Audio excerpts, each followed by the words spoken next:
All right. Hi.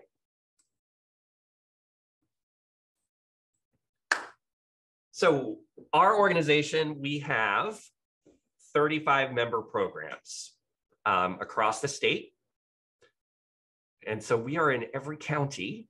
We have a program in every county except 4. Pacific and Wahkiakum. Those are there on the coast. And then also Adams and Lincoln. Everywhere. And then so most of those programs across the state are court-based, meaning that they're housed in the juvenile court. We do have a couple that are nonprofits. So Chelan Douglas, Grays Harbor, Kittitas, Cowlitz, and Clark County is actually housed by the YWCA. And then there's an asterisk next to Snohomish. Snohomish is actually administered through their executive branch, not the judicial branch. And then we also have 5 tribal court programs. And so those are actual child advocate programs that are on reservations. And those are in the Kalispell, Port Gamble, Sklallam, Quileute, Spokane, and Yakima Nation. So.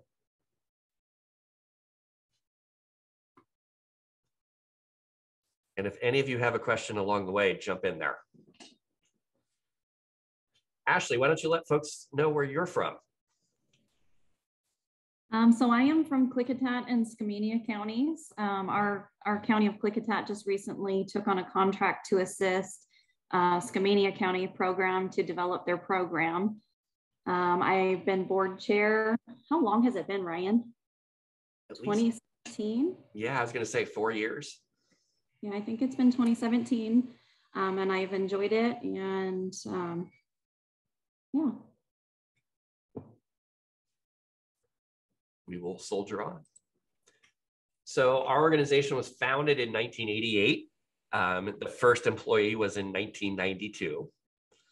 And I didn't have this picture, but as so many good things, as it's the genesis of so many good things, the rumor is, or the myth is about the organization that it was started by, so the programs would all get together every once in a while, like annually. And apparently the genesis of the state organization came from an evening where 6 or 7 or 8 of the program managers were in a huge hot tub and said, you know, we really could use someone to help plan a conference and do some legislative stuff. And so that's how this organization got started, in a hot tub. Currently, our board consists of 8 program managers and staff. We also have 2 juvenile court administrators, and then 2 judicial officers, 2 judges, and then 1 volunteer that's on our board. And then, like Ashley, our board chair must be a program manager. So one of the program managers has to be according to our bylaws, the association's board chair. We are a 501c3 nonprofit, so we've got all that paperwork. We've had that in existence since, again, 1992 is what our paperwork says. Our annual budget is around $200,000 per year. That goes up or down with grant funding, but that's about what it costs to run the state organization, and that's what we budget for. I have been the executive director since 2013. Prior to that, I actually worked as staff for the organization too. I worked as their data analysis person, and then, yeah. But I've been on and off with this organization since the year 2000. So about 20 years now. We have memoranda of understandings. So our organization has memoranda of understandings with the department, AOC, the Judges Association, and the Juvenile Court Administration. Basically, they all give us permission and kind of outline the scope of our work and what we are to do, what we can and can't do. And then we serve all programs in Washington, regardless of external membership per our bylaws. So, questions about any of that?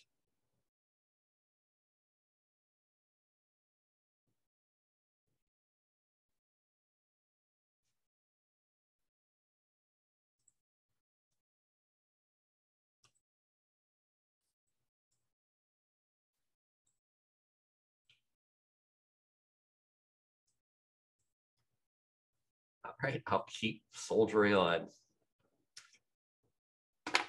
So in 2021, things have been kind of a little bit weird since the pandemic. We do a lot of Zoom stuff now these days. So I'll just to give you a recap of some of the things that we worked on. So in 2021, our legislative advocacy, we held weekly legislative partners meetings. So we did those every Friday afternoon. So if you, and they're open to any volunteer, but basically it's just, that's where we kind of go over what legislation was on the table, kind of discuss positions, things of that nature. And we'll continue to do that this upcoming session, starting in January. We testified on the kids' attorney bill. So I'm not sure how many of you are aware of that, but recently in Washington, there was legislation passed to start appointing kids 8 and above an attorney. And they're going to start rolling that out in the different counties over the next 6 or 7 years. And so we testified that we'd like to see the age limit raised to 12 or above rather than just 8 and above. But ultimately, 8 and above is what the legislature selected. So over the next 6 years, that'll be rolling out statewide, where all children over 8 will have an attorney appointed to them. Hey, Ryan, one quick question. Is that also in King County? Yes, also in King County. Thank you. Yeah, it's going to take a while for that to get implemented. And each year, obviously, as more counties are added, it's going to get progressively more expensive.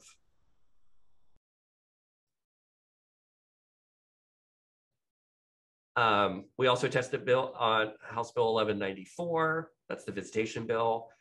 And the school building liaison legislation. So that's new legislation you'll hear about this afternoon in Morgan's presentation about updates to case law and legislation.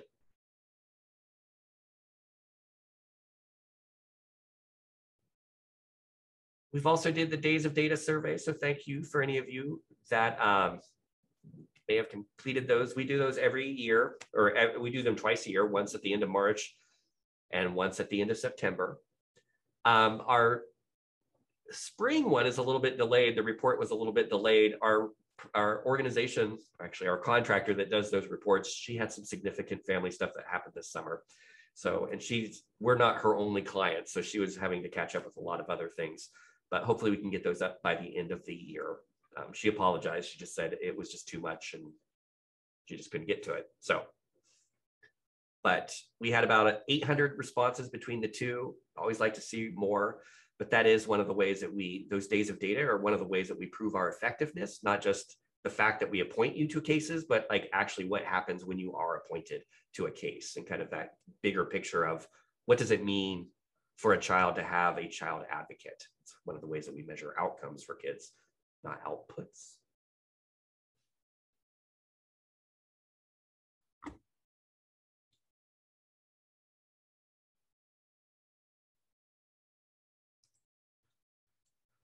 One of the other things that we started doing during the pandemic was offering core training online. And so we had our newest, so the new version and the one that we've been using since the pandemic started, actually, the new curriculum was approved like literally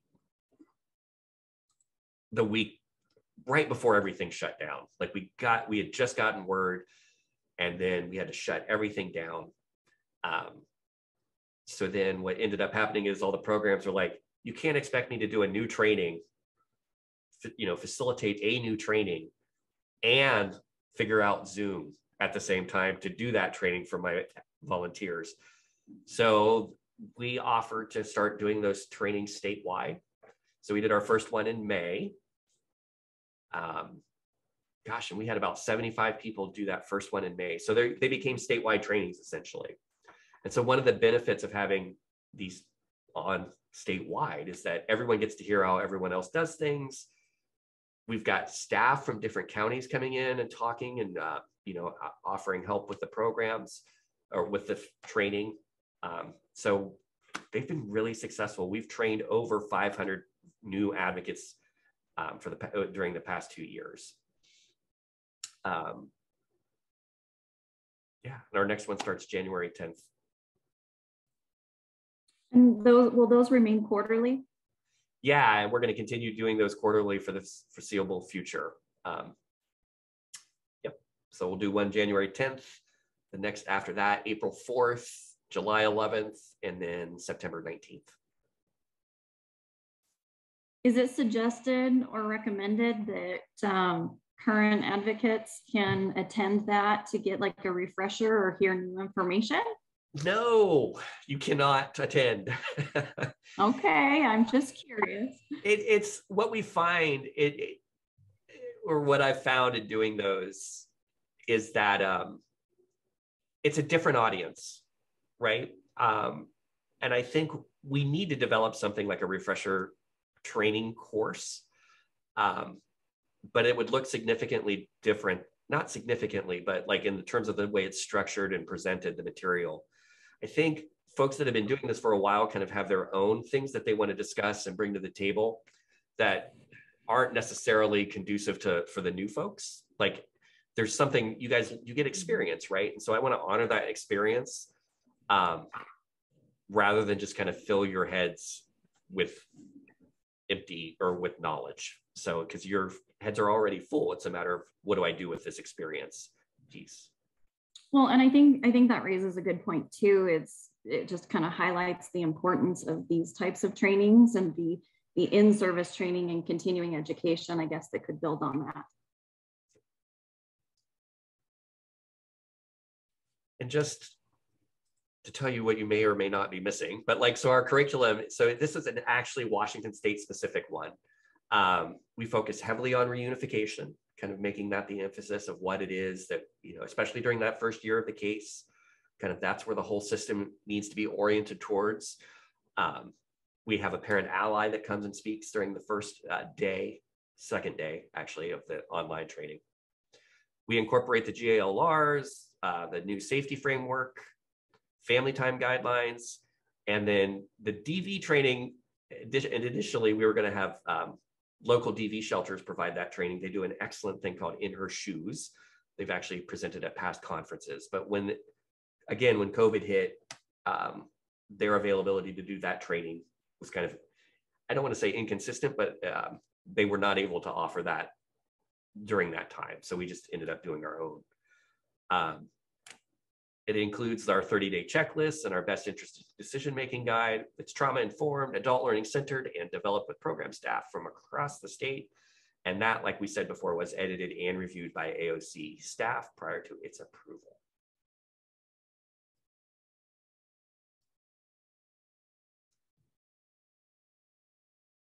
Any other questions about the core training?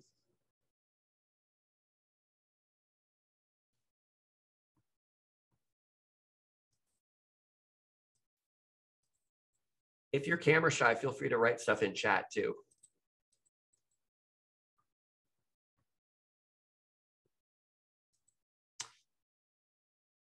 The safety framework is something that we've been putting a lot of emphasis on and doing a lot of trainings around statewide. Many of you know, like House Bill 1194 just passed. So that's the visitation bill that kind of changed not just our approach, but the department's approach and just the whole system's approach to visitation. And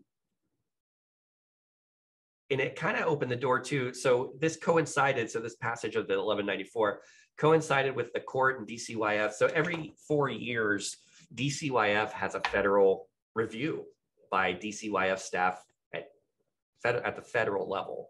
And so they're required to basically fix what's broken every 4 years. And so the feds come out and say, you're doing this wrong, and this wrong. What are you going to do to fix it?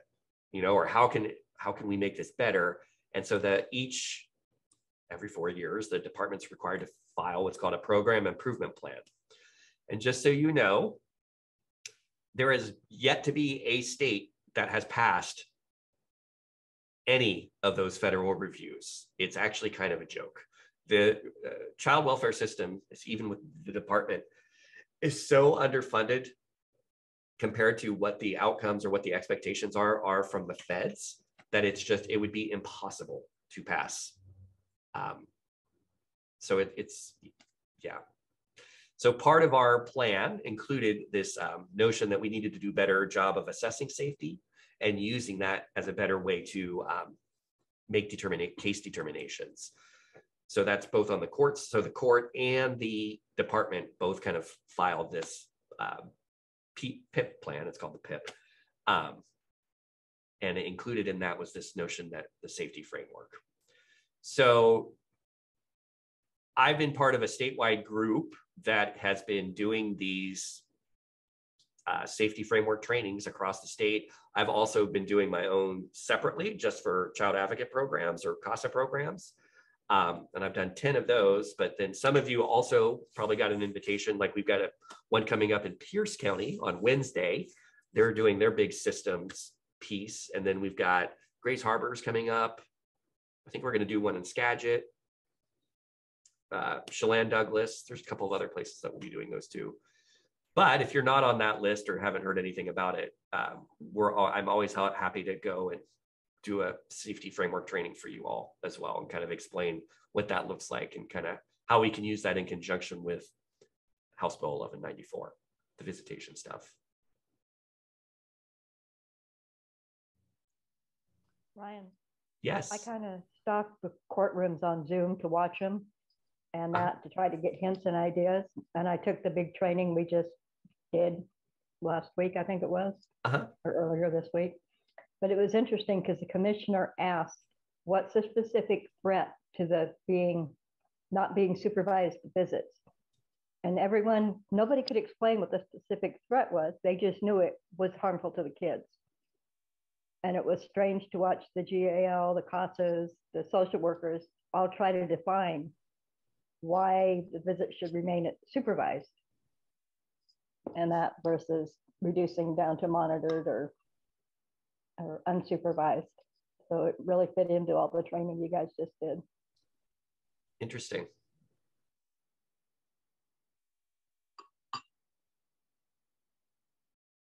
Have others had any experience with the 1194 or the safety framework training pieces or incorporating that in your casework?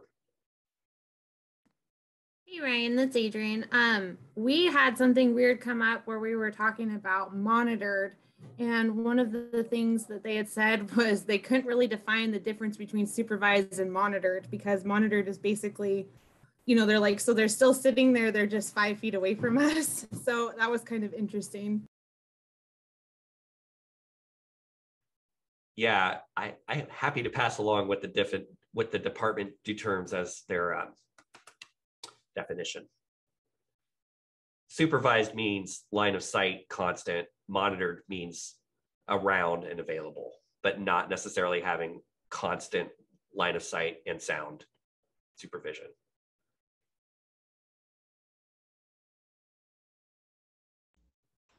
Yeah, Ryan, I thought it was every 15 minutes they were to check in with them if it's monitored. So it depends on the contract, what that looks like. So they can actually say every hour, every 15 minutes. It really depends on however the social worker sets that up. It's kind of open-ended when it comes to monitored, or it could be just pick them up and drop them off. So.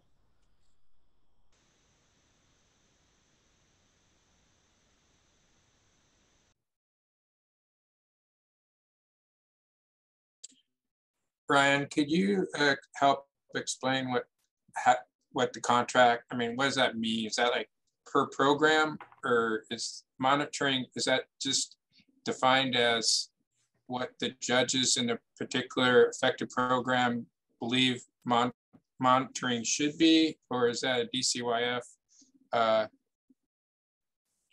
definition of monitoring? So the way it would work is, obviously, if the court had specific, like we want every half an hour or every 15 minutes in terms of monitoring status, basically it's up to the department to find a contractor or a supervised, whoever's going to be supervising the visit.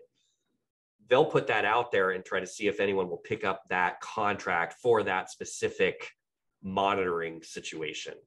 But there is no set definition of what it means to be monitored. You can actually, the department can change that. And when they put out their RFP for, hey, which of you agencies could pick up this contract? Here's the specifications So it'd basically be the social worker that can kind of put that out there to their network of visitation supervisors.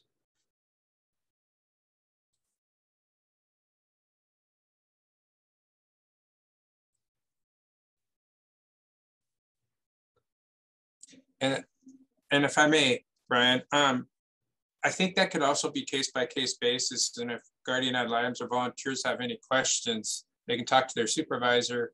But if there is questions, we can ask that right in court at shelter care hearing or when we're in court. Isn't that correct? Absolutely. Yep. Basically, it's pretty flexible. So. Okay.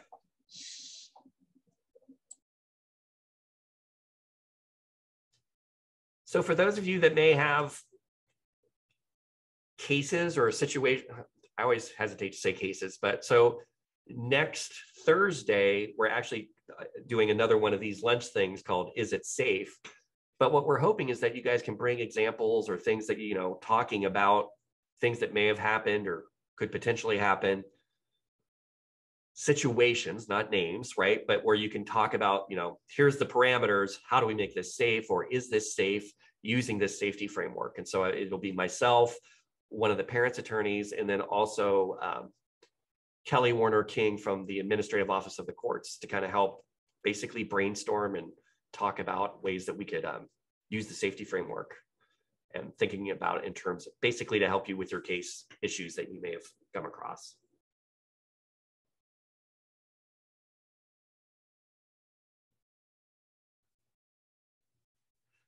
Tom, can we get access to the new volunteer manual?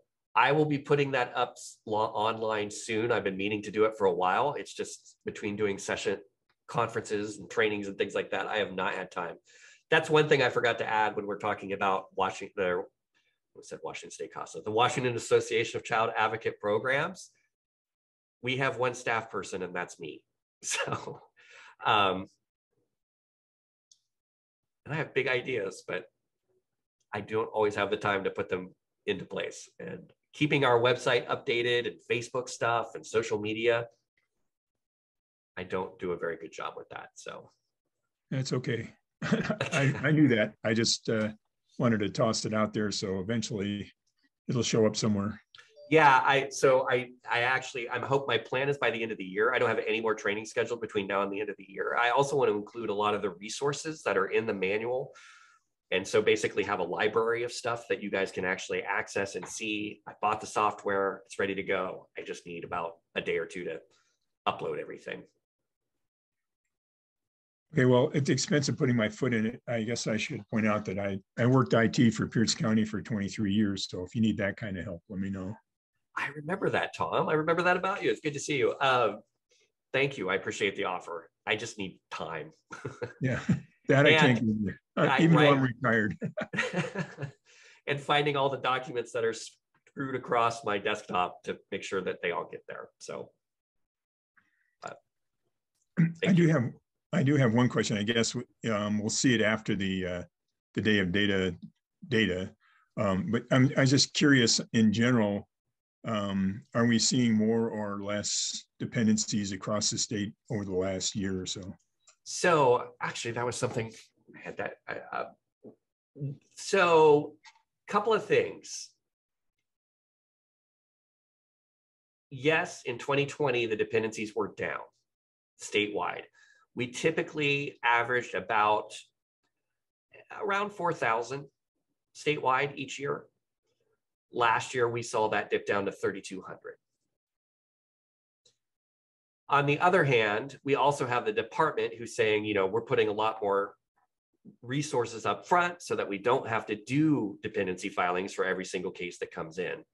So there's like, I hesitate to say that 800 reduction or so was all due to COVID. Like some of it may have been changes to the way counties do things. So there's that aspect of it as well. And it's always hard to determine. And then we've had some counties that basically literally just shut down everything. Like their social workers weren't doing anything for, you know, big chunks of time last year. But then we also had some that are just like, we've never had more dependency filings. Dependency filings are a weird thing.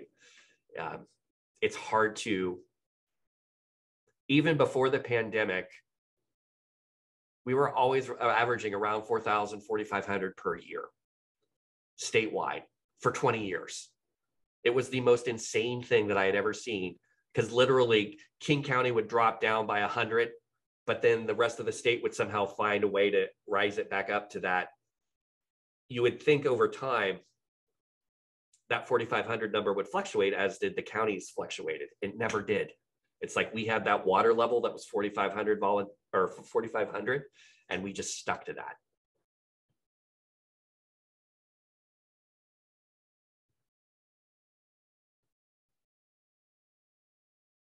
Are dependencies, is there any impact on the timeline as far as, how long dependencies run, or nothing, right? Oh, the timeline is shot right now, like for everything. The court, like lack of access to court. I've heard some cases from across the state, they're still in shelter care status, like they haven't found dependency. And it's been going on almost a year and a half. Because anytime there was going to be a contested trial for a dependency or a termination, the courts just weren't doing them, period. So the timelines are just going to be a mess. And it's probably going to look like that for a while, because we're still in various states of shutdown, various uses of technology. I heard in one county, they said they would try to get all the pending fact findings done by March, or start scheduling those in March. And then if you wanted a contested termination trial, go ahead and plan on 2 or 3 years.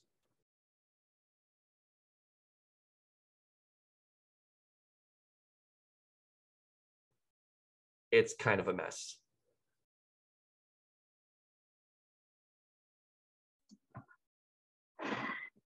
Hey, Ryan, this is Rashad Mins from Jefferson County. What happened to the kids then during these long proceedings? That is not what it's supposed to happen. There's supposed to be a timeline of so many months for this and months for that. It's very unfair to the kids, for sure. Isn't there a law against that? There is, but it's easily, and Rajan, it's so good to see you. You were one of the first volunteers I remember. So it's I've been around for a while, yes. You and me both. So yeah, I think that's why advocates are even more important, making sure that those kids, even though the court process may not be catching up, that doesn't mean we stop doing our advocacy, right? Like, we have to be there and make sure that, even though the legal status may be up in the air, as providing as much of that consistency as possible. As far as the timelines, those were always challenging to meet even before the pandemic, right? Like, just lack of access to services, getting things going. That's one of the reasons why we were kind of shifting our focus a little bit to make sure with the new curriculum, make sure parents are getting the services that they need and getting them as quickly as possible. Like, that's how we make sure that these kids stay out of care. It does nobody any good if we delay services to parents, because the parents are going to need those services in order to rectify their parental deficiencies. So part of what we were starting to say and are saying is that help parents get those services, help parents, negotiate that. That's part of our family advocacy piece, so that we can hopefully reduce the amount of time that kids are in the system, and the families, quite frankly, too. So that's been a little bit of a shift that we've been really encouraging with folks to. That's how we interpret our role in adhering to timelines, right? Because what you want to be able to say is, if it gets to the point where it's like, look, this isn't going to work out for the parents to be with their kids, we all need to be able to say, we tried this, we tried this, we tried this, we tried this, we tried this. None of it has been successful. Like, right? Rather than, well, we sort of, that it was the department's responsibility and they kind of fell through on it a little bit. And so that actually leads to longer cases when we just let the department half-ass it. You know what I mean? Like, so part of our role is staying on them and making sure that those services are offered and that they are available, so that we can reduce the amount of time that the kids are in the system overall. And that we can still do somewhat during the pandemic. Go ahead.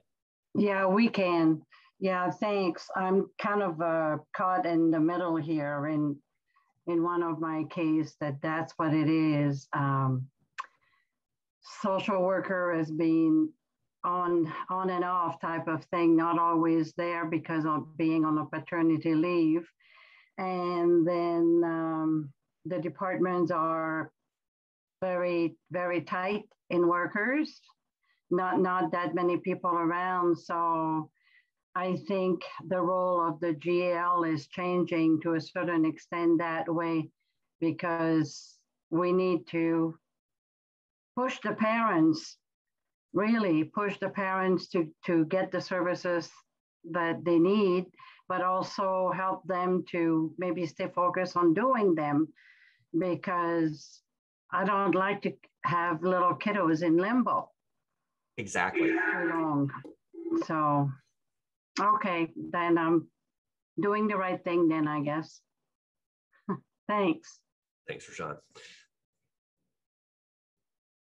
Yeah. And for those of you that have, it actually got me thinking too. So just, sorry, this is all over the place, but with the vaccine mandates, the last I had heard is that DCYF had planned on losing about 10 to 15% of their line worker, their caseload statewide. Interestingly enough, tomorrow, if this interests you, we have Steve Grilly from the department. You should definitely come and feel free to ask him questions and have things like that. He's pretty high up in the department and also very responsive. And nervous as hell about what questions you all are going to ask him. So I have to keep telling him, it's fine. They'll be good. It'll be fine. So please come and ask him questions about that. But I mean, the department has been struggling with worker retention since before the pandemic as well, right? Like I'm pretty sure that if you've been in the department, if you've been a social worker for longer than 6 months, you're supervisor material, because you'll have been there the longest of many of the staff that are there. So that is something that is just one of their decision packages or funding requests that they have going forward, is to try to figure out a way to get social workers more money, have more social workers in reserve. It's a mess. Like, they've been working on it for a while, but social worker retention is a huge problem, even more so now.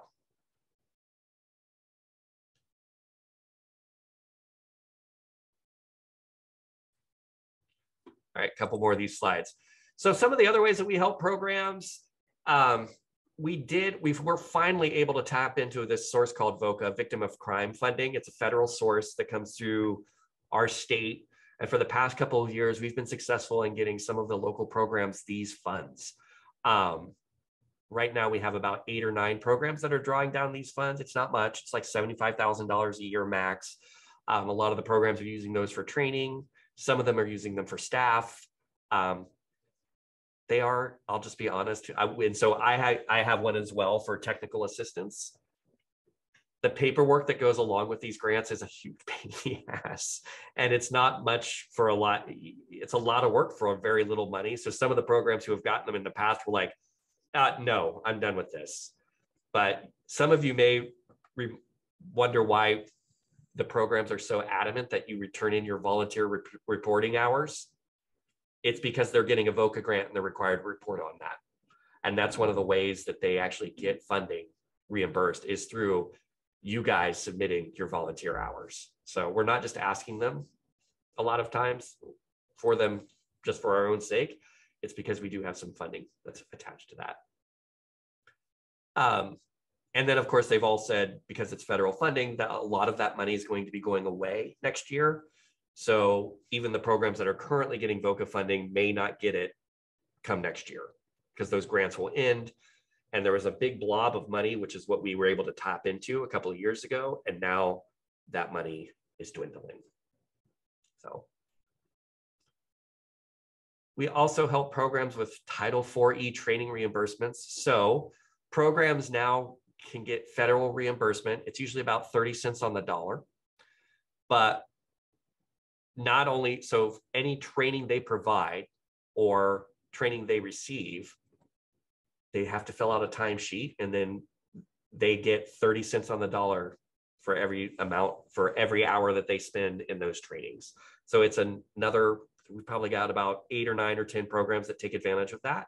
It's usually the larger ones, but for a lot of programs, and what that does is basically any public money that is spent on training, so any of their staff time that either they're providing training to you all or receiving training to do their jobs better, they get 30 cents on the dollar.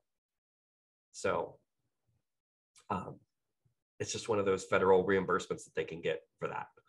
And there's a lot of paperwork with that. So we put that together and compile that for them too. And then finally, we have a couple of state funding requests that we're working on. And so, oh wait, that's next Thursday. Wednesday is the Is It Safe? Next Thursday. So we're going to be kicking off our legislative session. And I am super excited, and you all should be as well, because for the first time in 15 years, our requests for funding were actually included in the court's budget. That's a huge first step, because the court's budget then gets adopted by the governor. And if we're in the governor's budget, that means when the legislators sit down to dole out money, that we're already in there, and that somebody would actually have to go in and take it away. It's a huge first step, but we're still going to need help. So the two things that we asked for funding for are AmeriCorps volunteers to help us with volunteer recruitment statewide.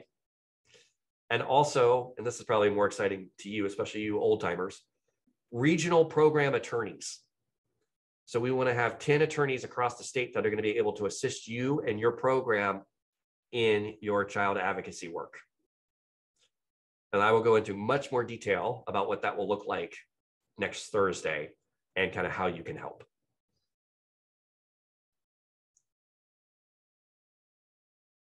But it's super exciting.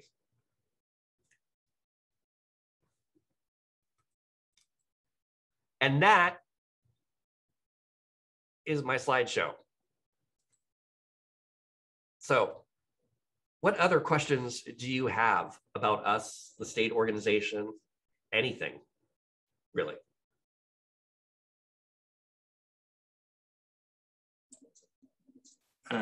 Ryan, I just wanted to mention that Steve Gurley from DCYF, he was originally scheduled for next week, but we changed that because of schedule conflicts. Is that correct? So he's for tomorrow at noon, correct? Yeah, he's always been tomorrow at noon. There's another training that we changed, but yeah. Oh, I'm sorry. Okay, thank you. Uh-huh.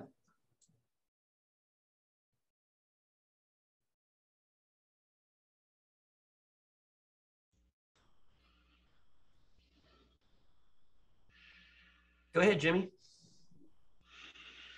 Yeah, so we got the notice from King County that on vaccines it's required for us. Do we have any kind of feel for that at this point, or that was?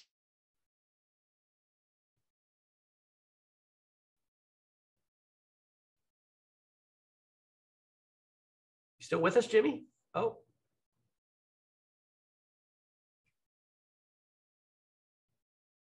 I saw his connection went red. Oh, go ahead, Jimmy. There, you're back. There you are. So bills about vaccines? Is that what you're wondering about? Yes, You mean legislation? Yes. I'm not sure where, I have not heard anything about that, Jimmy, Okay. and kind of what that would look like.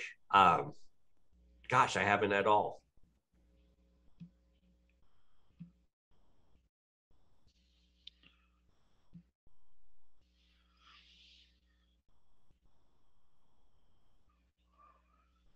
Other questions?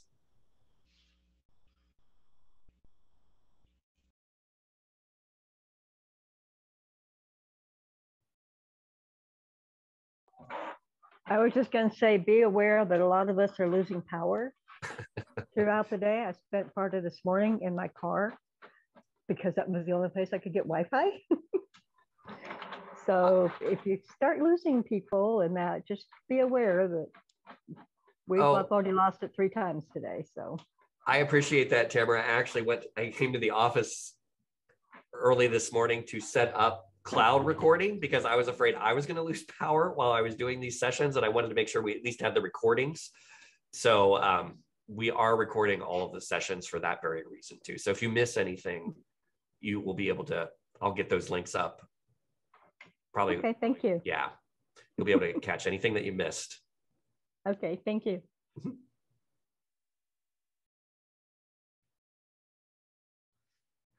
Is there anything you think we should be working on that we're not currently?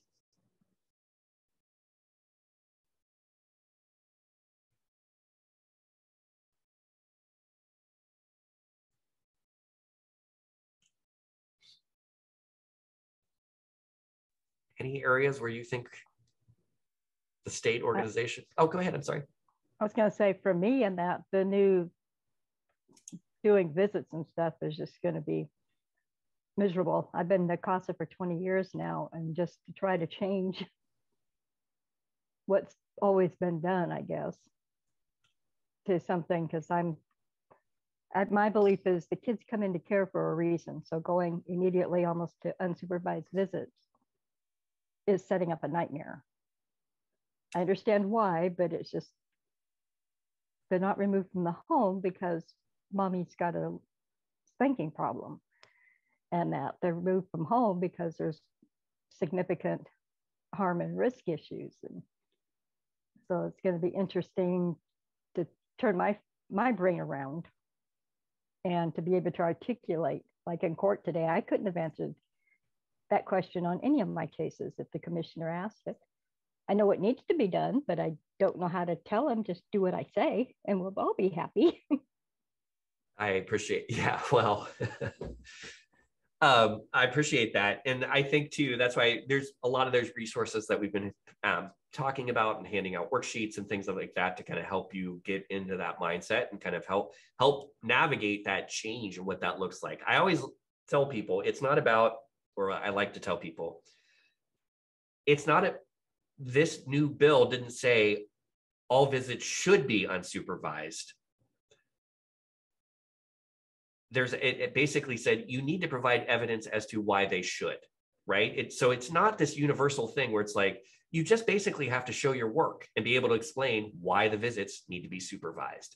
And so if you take that approach to it rather than, oh my gosh, because the idea is kids and parents should be able to spend time together, right? So that underlying philosophy, our system does not always do that, right?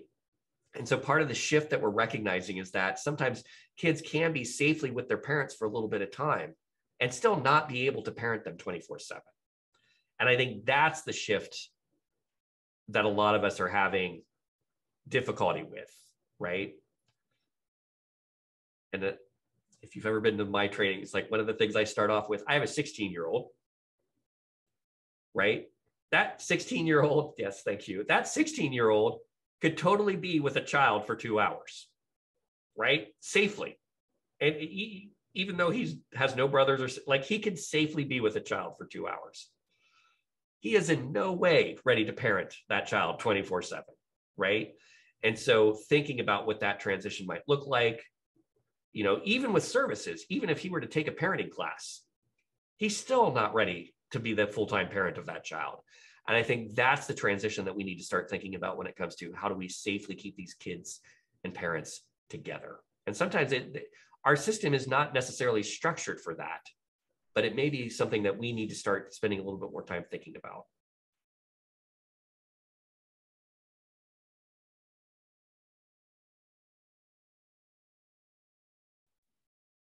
I have a question to ask as far as when are 8-year-olds going to start receiving attorneys? Attorneys, yes. Yeah, let me pull that up because every time I get it wrong. So they're going in waves.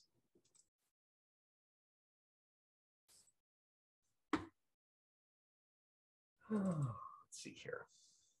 And I guess while you're looking too, attorneys have a different role to play than we do. Even though they're advocating for the child, it's not necessarily in their best interest. It is advocating for what the child wants.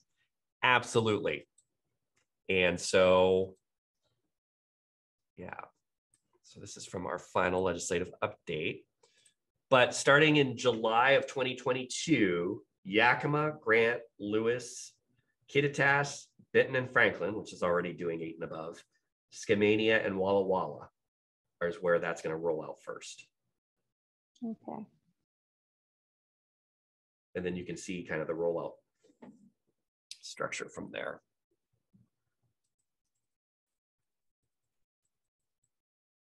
I mean, I have a case right now that I had a parent that lost parental rights. And that child was then at 7 assigned an attorney. After a year, mom got her parental rights back.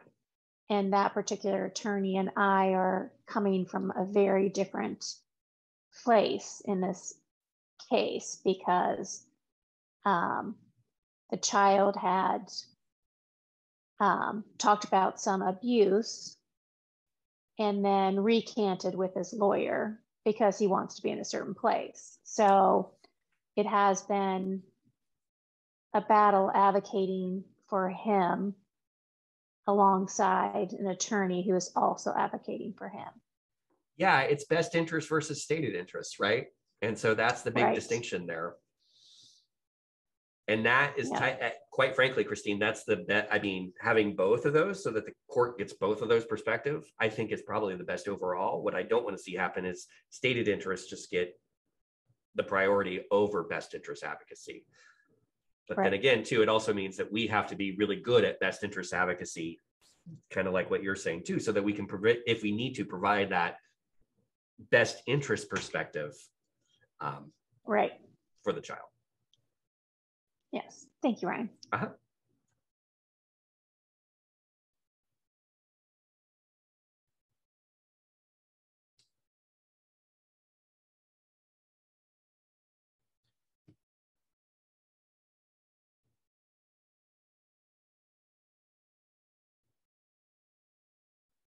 Any other things that you want us to start providing to you all? What we can do to make this whole thing better? Anyone?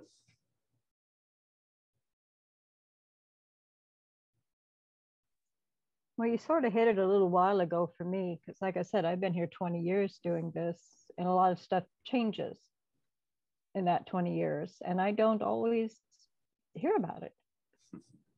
So I'd like to see just kind of maybe a yearly, what's changed this year and things like that, so that I know what to look for and I know what they're talking about, and because I won't necessarily see it, they just assume we're going to do it. I appreciate that, Tamara. I think one of the benefits of this pandemic was this prevalent use of Zoom. It actually makes it a lot easier to get messages out and have conversations statewide than it ever used to be. Like, you know, so I think we'll start leaning in on this technology a little bit more for those purposes, so that we can get those questions from across the state, rather than having, you know, me drive out there, spend 2 hours with you, drive back home, you know, and keep doing that. This is a little bit more efficient. And I think in terms of being able to get messages across and out there. So. Tamara, I've also been a guardian ad litem for like 22 years now, I believe. Does your program do regular scheduled monthly trainings of any kind that could bring up the latest news or updating?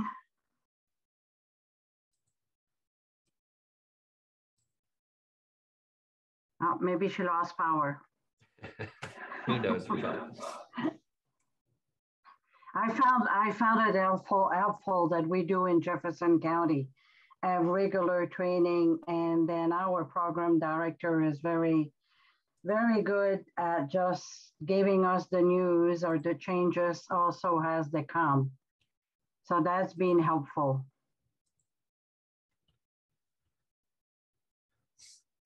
What do you all think about having this conference online?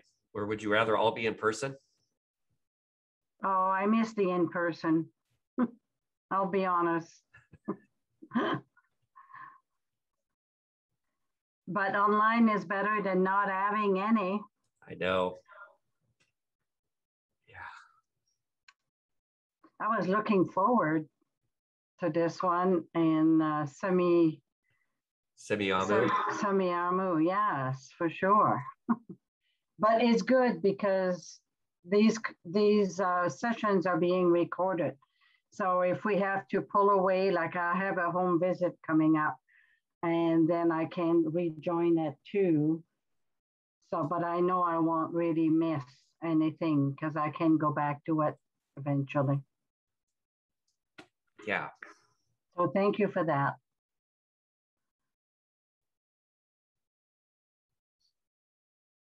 Ashley, why don't you say a few more words? I've been talking the whole time. I'm going to try the spacebar thing. I've just been scribbling some notes along the way that I wanted to make sure I give credit where credit's due, but I do actually have a quick question for you. One of the points that you brought up earlier about getting parents engaged in services sooner to kind of fix these delays that we're facing here. I knew a while back there had been, I don't know if it was a push or just initial questions about extending or creating new parent ally programs. And so I'm curious to hear what's happening around the state, if there's any movement on that, if funding didn't happen, or what might be happening. Yeah, so they got the funding that they needed to kind of do that expansion, right? The problem that they're having is finding people to do this during a pandemic and with horribly shitty pay, right? Like I think they get $50 a class or something like that. So there's not much. So it's almost kind of like a volunteer position as well. So I do know, like, so a lot of, so that they did get the money to expand basically, but they're having some issues finding parents to serve as those allies statewide. So that's why, yeah, if you guys ever see any, like an ad like that come across and you had a good parent that you think would be a good mentor for other parents that went through this system, let your coordinator know so that we can reach out to them and talk to them and see if they may be interested in being a mentor for these parents. I know coming from a small county, we were approached to combine resources with Yakima, but that was the last I had heard. So I didn't know if there was any movement on that. And I know a big barrier in my experience, getting parents into services early is ideal, but I think that message is better received coming from another parent who has successfully navigated the system rather than the system telling them, you need to do this, you. And so that was something I was super excited about in a small county because we don't have those kinds of resources. I think that would make a big difference. I think you're absolutely right. Having the parents have that be the main conveyor, veteran parents being that main conveyor. What I envision us doing is working behind the scenes. So not being the one say do, but like, make sure, you know, like that we have those resources available, that they're ready to, you know, that we're not delaying finding those resources for them, doing that kind of ahead of time work. Yeah, because having us go in and tell parents what to do doesn't usually go over very well, not only with parents, but their attorneys as well. So we have to be very careful about that.